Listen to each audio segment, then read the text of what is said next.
थाली हम कल भी बजाए थे, थाली हम आज भी बजाएंगे। फर्क बस इतना है कि उस दिन बात सम्मान की थी और आज स्वाभिमान की है।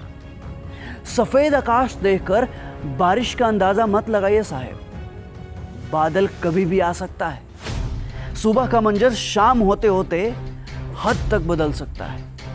कितनी बड़ी विडंबना है कि 60 मिनट में 100 सवाल को हल करने वाला छात्र इन नेताओं की घटिया राजनीति के सामने बेबस है, जिन्होंने कोई एग्जाम भी नहीं दिया। इन नेताओं को वो दे दो रेलवे एसएससी बैंक का सवाल तो इनके फट के हाथ में ना आ जाए तो कहना। इनकी असली औकात तब समझ में आएगी और तब इन्हें पता चलेगा कि एक स्टूडेंट कितनी मेहनत करता है कैलकुलेटर से भी ज्यादा तेज कैलकुलेशन करने में।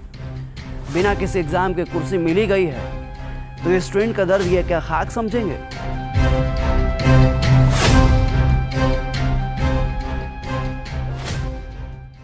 किंतु दुख तो तब होता है जब तंत्र और सिस्टम हमारे भावों को जख्मी घाव बना देता है, भविष्य को भूत के अंधकार में ढकेल कर रीढ़ की हड्डी तोड़ देता है। और इसी पीड़ा में हम समाज और परिवार के घावों को भी झेलते रहते हैं जीवन के साथ साथ। सर में चल रहे सरदर्द को तो हम किसी तरह सहन कर भी लेते हैं, पर जो दर्द और जख्म सरकार ने हमें बेरोजगार बना कर दिया है ना, वो सहन नहीं कर पाते। और जब यही दर्द, यही पीड़ा एक भयानक रूप लेता है तो दीमक की तरह रोज रोज हमारे जख्मों को कुरेदता है।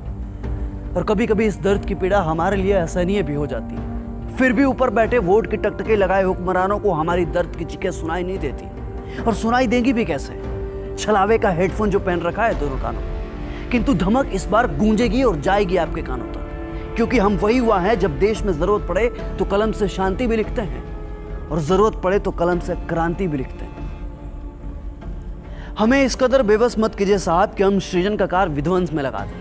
ज्यादा उलटफेर आपके तंत्र का उलटफेर कर सकता है। वक्त है चेत जाइए, क्योंकि गुजरा हुआ वक्त कभी वापस नहीं आता।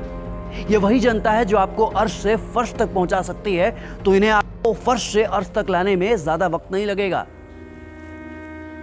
अरे साहब, जब इतने संशोधन हुए तो एक और संविधान संशोधन कर दो। तय कर दो कि किसी भी एग्जाम का रिजल्ट और सिलेक्शन एक फिक्स टाइम पीरियड में होगा। अरे आप लोग पत्थर हैं, आप पत्थर की मूरत जो किसी भी सूरत में बदलने का नाम ही नहीं लेते। अरे आप वही नेता है ना जो कभी छात्र राजनीति का हिस्सा हुआ करते थे, और आज नेता बनकर जब सत्ता का हिस्सा बने तो हम छात्रों के साथ ही सत्ता की राजनीति कर रहे हैं। किंतु स्मरण रहे, ये पहली ऐसी लड़ाई है जिसमें हर युवा खुद सिपाही है, खुद सारथी है, खुद सेनापति है और खुद युद्ध निर्णायक भी है।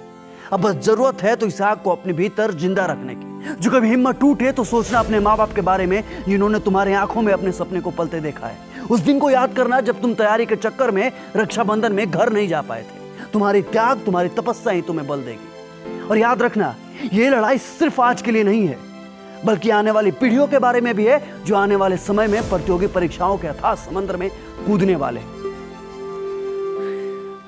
हम छात्रों का दुख दुनिया समझे या ना समझे, पर एक टीचर हमारे दुख को बखूबी समझता है।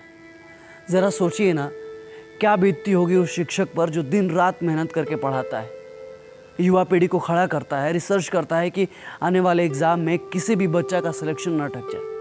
लेकिन अफसोस कि यहाँ तो पूरी परीक्षा ही अटक जाती है।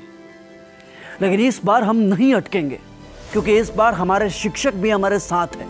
वही शिक्षक जिन्हें कोई सत्ता में चोर धनानंद उनके प्रस्ताव को ठुकरा कर उन्हें अपमानित करता है, तो उसके सत्ता का नाश करने के लिए चंद्रगुप्त मौर्य स्थापित कर देते हैं, जिन्हें आज चाणक्य कहकर हम प्रणाम करते हैं। अगर इस बार हम रुक गए, अगर इस बार हम चूक गए या फिर हमारी आवाज को दबा दिया गया, तो ये हिंदुस्तान के हर एक शिक्षक का अपमान होगा और आने वाली हर पीढ़ियों को ये कड़वा घूंट पीना ही होगा। हमें इनकलाब करना होगा और हम जीतेंगे। लाजिम है, हम ही जीतेंगे।